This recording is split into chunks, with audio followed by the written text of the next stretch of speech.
Dear students, here we will discuss the components of a multimedia system. Components of multimedia എന്താണെന്ന് നിങ്ങൾക്കറിയാം. Audio, video, graphics, animation. എന്നാൽ components of a multimedia system എന്ന് പറയുമ്പോൾ ഒരു സിസ്റ്റത്തിൻ്റെ അകത്ത് മൾട്ടിമീഡിയ സപ്പോർട്ട് ചെയ്യാനുള്ള കമ്പോണൻസിനെ കുറിച്ചായിരിക്കും പറയുന്നത്. So we will consider both hardware and software required for a multimedia system. ഒന്ന്, ക്യാപ്ചർ ഡിവൈസസ്. എന്തൊക്കെ ക്യാപ്ചർ ഡിവൈസസ് ആണ് വേണ്ടുന്നത്? Video camera, video recorder, audio microphone, keyboard, mouse, graphic tablets, 3D input devices, tactile sensors, VR devices, virtual reality, digitising, sampling hardware, ഇതെല്ലാം ആവശ്യമാണ്. അതായത് നോർമലായിട്ടുള്ള video record ചെയ്യാനായിട്ടുള്ള ക്യാമറയും റെക്കോർഡറും, ഓഡിയോ റെക്കോർഡ് ചെയ്യാനായിട്ടുള്ള മൈക്രോഫോൺ, സ്പീക്കർ, കീബോർഡ്, മൗസ്, പിന്നെ ഗ്രാഫിക് ടാബ്ലറ്റ്സ്. നിങ്ങൾ പഠിച്ചിട്ടുണ്ട് ഗ്രാഫിക് ടാബ്ലറ്റ്സ്. ചില മൊബൈലിനകത്ത് നമുക്ക് പെൻസിൽ പോലെ വെച്ച് പടം വരയ്ക്കാനൊക്കെ സഹായിക്കുന്ന, ആനിമേഷൻസ് ഒക്കെ ഉണ്ടാക്കാൻ സഹായിക്കുന്ന ടാബ്ലറ്റ്സ്. പിന്നെ 3D ഇൻപുട്ട് ഡിവൈസസ് ഉണ്ട്. 3D ക്യാമറകൾ, 3D അതുപോലെ തന്നെ പിന്നെ എൻവറോൺമെൻറ്റിൽ വർക്ക് ചെയ്യാൻ സഹായിക്കുന്ന, നിങ്ങൾ 3D ഗെയിംസൊക്കെ കളിച്ചിട്ടില്ലേ ഈ പിന്നെ മാളിലൊക്കെ പോയി? അവിടെയൊക്കെ 3D ഇൻപുട്ട് ഡിവൈസസ് ഉപയോഗിച്ചാണ് നിങ്ങൾ പലപ്പോഴും ഇൻപുട്ട് കൊടുക്കുന്നത്. പിന്നെ സെൻസേഴ്സ് വേണ്ടി വരും ഇപ്പോൾ പല കേസസിൽ. അതുപോലെ തന്നെ പല വിർച്വൽ റിയാലിറ്റിയുടെ ഗെയിംസൊക്കെ ആണെങ്കിൽ അതിൻ്റെ ഡിവൈസസ്.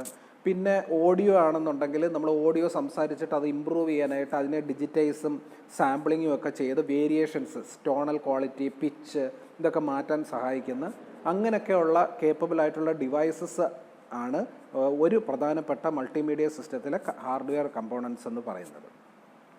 ഇനി രണ്ടാമത്തെ കമ്പോണൻറ്റ് സ്റ്റോറേജ് ഡിവൈസസ് ആണ്. ഹാർഡ് ഡിസ്ക് സിസ്റ്റത്തിനകത്ത് കാണും. പിന്നെ CD റോംസ്, അതുപോലെ തന്നെ പിന്നെ zip drive, DVDs, Jaz drive, ഇതൊക്കെ പുതിയ മോഡേൺ ഡേയിലെ പിന്നെ സെക്കൻഡറി സ്റ്റോറേജ് ഡിവൈസസാണ്. ഇങ്ങനെ ധാരാളമായിട്ടുള്ള ഹൈ സ്റ്റോറേജ് ഫെസിലിറ്റി മൾട്ടിമീഡിയ സിസ്റ്റത്തിനകത്ത് ഒന്നുകിൽ അതിന് ഇൻറ്റേർണലായിട്ടോ അല്ലെങ്കിൽ എക്സ്റ്റേണലായിട്ടോ ഘടിപ്പിക്കാൻ സാധിക്കണം. കമ്മ്യൂണിക്കേഷൻ നെറ്റ്വർക്ക്, അതായത് Ethernet, token ring, FDDI, ATM, intranet, internet. നിങ്ങൾ നെറ്റ്വർക്ക് പഠിച്ചിട്ടുള്ളപ്പോൾ നിങ്ങൾ പഠിച്ചിട്ടുണ്ട് ഇതെല്ലാം. പല ടെക്നോളജിയാണ്, പല തരത്തിൽ നമുക്ക് LAN, local area network connect ചെയ്യാം. നോർമലായിട്ടുള്ള ഈതർനെറ്റ്, റിംഗ് ആയിട്ട്, അതുപോലെ ഫൈബർ ഒപ്റ്റിക്സ് ഉപയോഗിച്ച് ഉള്ള ഒരു പ്രത്യേകതരം LAN-ആണ് FDDI. പിന്നെ ATM, പിന്നെ automated teller machines, intranet, internet, ഇതിലെല്ലാം നമുക്ക് മൾട്ടിമീഡിയ പിന്നെ സിസ്റ്റം കണക്ട് ചെയ്യാൻ സാധിക്കണം. ഓക്കെ, അപ്പോൾ ഈ കമ്മ്യൂണിക്കേഷൻ നെറ്റ്വർക്സുമായിട്ട് വയബിളായിട്ട് ഉപയോഗിക്കാവുന്ന ഒന്നായിരിക്കണം. Computer systems, multimedia desktop machines, workstations. അപ്പോൾ വേറെ ഉള്ളതെന്ന് പറഞ്ഞാൽ അഡീഷണൽ ആയിട്ട് ചിലപ്പം വർക്ക് സ്റ്റേഷൻ വേണ്ടി വരും, സിമ്പിൾ കമ്പ്യൂട്ടേഴ്സ്, ഡെസ്ക്ടോപ്പ് വേണ്ടി വരും. ഓക്കെ, ഇനി അതുപോലെ തന്നെ MPEG video digital signal processing hardware ഇതിനകത്ത് വേണ്ടായിരിക്കണം.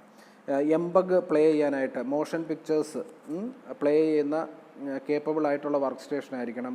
വീഡിയോ, അതുപോലെ തന്നെ ഡിജിറ്റൽ സിഗ്നൽ പ്രോസസ്സിംഗ് ഹാർഡ്വെയർ ആയിരിക്കണം. ഞാൻ പറഞ്ഞ കണക്ക് സാമ്പിളിങ്ങും ഓഡിയോ മാനിപ്പുലേഷനെ സഹായിക്കുന്ന ഹാർഡ്വെയർ അടങ്ങുന്ന കമ്പ്യൂട്ടർ സിസ്റ്റംസ് ആയിരിക്കണം മൾട്ടിമീഡിയ സിസ്റ്റത്തിനകത്ത് കമ്പോണൻറ്റ്. അത് ഒന്നല്ല, ഒന്നിൽ കൂടുതൽ കളക്ഷനാണ് സിസ്റ്റംസ് എന്ന് പറയുന്നത്. ഇനി ഡിസ്പ്ലേ ഡിവൈസസ് എന്ന് പറയുമ്പം പിന്നെ മോണിറ്റേഴ്സാണ് ഉദ്ദേശിക്കുന്നത്. ഹൈ റെസല്യൂഷൻ മോണിറ്റേഴ്സ്, പിന്നെ അതുപോലെ തന്നെ കളർ പ്രിൻറ്റേഴ്സ്, അതിലും പ്രിൻ്റ് ഔട്ടായിട്ട് വരും. പിന്നെ CD ക്വാളിറ്റി സ്പീക്കേഴ്സ്, നല്ല ക്ലിയർ കട്ട് സൗണ്ട് പ്രൊഡ്യൂസ് ചെയ്യുന്ന സ്പീക്കർ പലപ്പോഴും output display bar output devices എന്ന് കൊടുത്താൽ മതി. ഹൈ ഡെഫിനിഷൻ TV, SVGA, ഇതൊക്കെ അടങ്ങുന്ന ഒരു സെറ്റപ്പ്. അപ്പോൾ നമ്മളൊരു നല്ല ഒരു റെക്കോർഡിംഗ് റൂമിൽ, മ്യൂസിക് റെക്കോർഡിംഗ് റൂമിലൊക്കെ പോയി കഴിഞ്ഞാൽ അവിടെ കാണുന്ന കമ്പ്യൂട്ടർ അസോസിയേറ്റഡ് കമ്പോണൻസ് എല്ലാം ഒരു മൾട്ടിമീഡിയ സിസ്റ്റം എൻവറോൺമെൻ്റ് ആണ്. ഓക്കെ, അത് നിങ്ങൾ എക്സാമ്പിളായിട്ട് എടുത്താൽ മതി. അവിടുത്തെ monitor, mike, resolution monitors, colour printer എല്ലാം. ഇനി what are the examples of multimedia applications? എവിടൊക്കെയാണ് മൾട്ടിമീഡിയ ഇപ്പം ആപ്ലിക്കബിൾ ആയിട്ട് വരുന്നത്? വേൾഡ് വൈഡ് വെബ്, നിങ്ങൾ വെബ്സൈറ്റിൽ കയറി കഴിഞ്ഞാൽ ഇഷ്ടം പോലെ മൾട്ടിമീഡിയ കണ്ടൻസ്, വീഡിയോസും ഗ്രാഫിക്സും ആനിമേഷൻസും ഒക്കെ കാണാം. ഇനി ഹൈപ്പർ മീഡിയ കോഴ്സ് വെയർ, പഠിക്കാനായിട്ട് നമ്മൾ ഓൺലൈൻ കോഴ്സുകൾക്ക് ജോയിൻ ചെയ്ത് കഴിഞ്ഞാൽ അതിൻ്റെ എക്സ്പ്ലനേഷൻസ് എല്ലാം പലപ്പോഴും നമുക്ക് ഹൈപ്പർ മീഡിയ കോഴ്സ് വെയർ ആയിട്ടാണ്. നല്ല ഓഡിയോ വീഡിയോ കണ്ടൻസ് അടങ്ങുന്ന നല്ല കോഴ്സ് വെയർ ആയിട്ടായിരിക്കും 10-15 ചാപ്റ്ററുകൾ പഠിപ്പിക്കുന്നത്. വീഡിയോ കോൺഫറൻസിങ്ങിനകത്ത് വീഡിയോ ട്രാൻസ്മിഷൻ വേണ്ടി വരും. അപ്പോൾ അവിടെ മൾട്ടിമീഡിയ തന്നെയാണ് ഉപയോഗിക്കുന്നത്. നമ്മുടെ പിക്ചറുകൾ ലൈവായിട്ടുള്ളതാണ് കമ്പ്യൂട്ടർ റെക്കോർഡ് ചെയ്ത് അയക്കുന്നത്.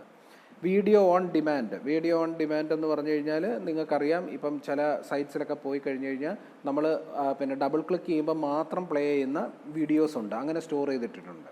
ഓക്കെ, പിന്നെ അല്ലെങ്കിൽ നമ്മൾ ആവശ്യപ്പെടുന്ന പാട്ടുകൾ മാത്രം പ്ലേ ചെയ്യാവുന്ന പിന്നെ ഫെസിലിറ്റീസ് നെറ്റിലൊക്കെ ഉണ്ട്.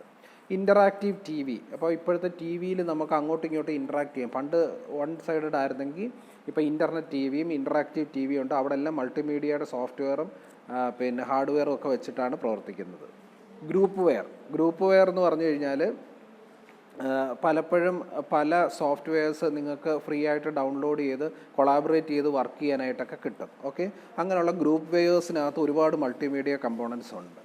പിന്നെ ഹോം ഷോപ്പിങ്ങിൻ്റെ എക്സാമ്പിൾസ് ഉള്ള സൈറ്റ്സിലൊക്കെ പോയി കഴിഞ്ഞ് കഴിഞ്ഞാൽ നിങ്ങൾക്ക് പല ഡെമോൺസ്ട്രേഷനും മൾട്ടിമീഡിയ വീഡിയോസ് ആയിട്ട് കാണാം. സൗണ്ടും വോയിസും ഒക്കെ ടെസ്റ്റ് ചെയ്തിട്ട് നിങ്ങൾക്ക് ഓരോ പ്രോഡക്റ്റിൻ്റെയും പിന്നെ ചോയ്സ് നിങ്ങൾക്ക് മേക്ക് ചെയ്യാം. ഇപ്പോൾ വെറുതെ പ്രോഡക്റ്റ് മാത്രം കാണുകയല്ല, അത് പ്ലേ ചെയ്ത് അതിൻ്റെ വീഡിയോ കണ്ട് അതിൻ്റെ പല ഡയമെൻഷനിൽ നിങ്ങൾക്ക് തിരിച്ച് അതിൻ്റെ വ്യൂസൊക്കെ കണ്ടിട്ട് ഹോം ഷോപ്പിംഗ് നടത്താനൊക്കെ അതിൻ്റെ ഉപയോഗമൊക്കെ. ഗെയിംസ് മൾട്ടിമീഡിയ ആപ്ലിക്കേഷൻസിൽ ഏറ്റവും കൂടുതൽ ഉപയോഗിക്കുന്ന ഒന്നാണ്. ധാരാളമായിട്ട് പിന്നെ ആനിമേഷൻസും ഓഡിയോയും വീഡിയോയും മിക്സ് ചെയ്ത് ഇറക്കുന്നതാണ് മോഡേൺ ഡേ ഗെയിംസ്. പിന്നെ അടുത്തത് വിർച്വൽ റിയാലിറ്റി. ഞാൻ പറഞ്ഞല്ലോ, മാൾസിലൊക്കെ പോവുകയാണെങ്കിൽ പുതിയ ഗെയിംസൊക്കെ വിർച്വൽ റിയാലിറ്റിയിൽ നിങ്ങൾ തന്നെ ആ ഡിവൈസിൻ്റെ എടുത്ത് ഉപയോഗിച്ച് ഗെയിമിൽ പങ്കെടുക്കുമ്പോൾ നിങ്ങൾക്കൊരു പ്രതീതി ഉണ്ടാവും, നിങ്ങൾ റിയലായിട്ട് ഒരു ഫുട്ബോൾ ഫീൽഡിലാണ് അല്ലെങ്കിൽ ഒരു ബൈക്ക് ചെയ്തുകൊണ്ടിരിക്കുന്ന റോഡിലാണ് എന്നൊക്കെയുള്ള ഫീലിംഗ് തരും. ഈ ഫീലിംഗ് തരുന്ന ആ ഇഫക്റ്റ് എന്ന് പറഞ്ഞാൽ മൾട്ടിമീഡിയ ഫോമിൽ നിങ്ങൾക്ക് കിട്ടുന്ന ആ ഒരു എൻവറോൺമെൻറ്റിൽ നിന്നാണ് കിട്ടുന്നത്. അപ്പോൾ വിർച്വൽ റിയാലിറ്റിയിൽ പിന്നെ ധാരാളമായിട്ട് മൾട്ടിമീഡിയ ഉപയോഗിക്കുന്നു. Digital video editing and production systems. പിന്നെ നിങ്ങൾക്കറിയാം, ഡിജിറ്റൽ വീഡിയോ എഡിറ്റിംഗ് സോഫ്റ്റ്വെയർസ് ധാരാളമായിട്ട് ഇപ്പം നിങ്ങൾക്ക് ഫ്രീ വരെ കിട്ടാറുണ്ട്. അതൊക്കെ ഉപയോഗിച്ച് നിങ്ങൾക്ക് മൾട്ടിമീഡിയ എഡിറ്റിംഗ് ചെയ്യാം, ഡിജിറ്റൽ വീഡിയോസ് മോഡിഫൈ ചെയ്യാം, ഓക്കെ, പ്രൊഡ്യൂസ് ചെയ്യാം. ഇവിടെ എല്ലാം മൾട്ടിമീഡിയയുടെ ഉപയോഗം വരുന്നുണ്ട്. ഫൈനലി ഡാറ്റാബേസ് സിസ്റ്റംസിനകത്ത് മൾട്ടിമീഡിയ ഡാറ്റാബേസ് സിസ്റ്റം എന്ന് പറഞ്ഞുകൊണ്ട് പുതിയ മോഡേൺ ഡേയിൽ ഇറങ്ങുന്നുണ്ട്. ഇതുവരെ നമ്മൾ വെറുതെ പിന്നെ ടെക്സ്റ്റ് ഫീൽഡുകളോ പിക്ചറുകളോ മാത്രമാണ് സ്റ്റോർ ചെയ്തിരിക്കുന്നത്. ഇനി ഇപ്പോഴത്തെ മോഡേൺ ഡേ ഡാറ്റാബേസ് സിസ്റ്റത്തിനകത്ത് മൾട്ടിമീഡിയ കണ്ടൻസിനെ നമുക്ക് ഒരു ആട്രിബ്യൂട്ടായിട്ട് ഡിഫൈൻ ചെയ്ത് സ്റ്റോർ ചെയ്യാനൊക്കും. ഓക്കെ, വീഡിയോസ് ആയിട്ട് സ്റ്റോർ ചെയ്യാം, ചെറിയ അങ്ങനെ മൾട്ടിമീഡിയ കണ്ടൻസ് സ്റ്റോർ ചെയ്യുന്ന ഡാറ്റാബേസ് സിസ്റ്റംസ് പോലും മോഡേൺ ഡേയിൽ ഉണ്ട്. ഇതൊക്കെയാണ് പല മൾട്ടിമീഡിയ ആപ്ലിക്കേഷൻസിൻ്റെ എക്സാമ്പിൾ. Okay, that's all.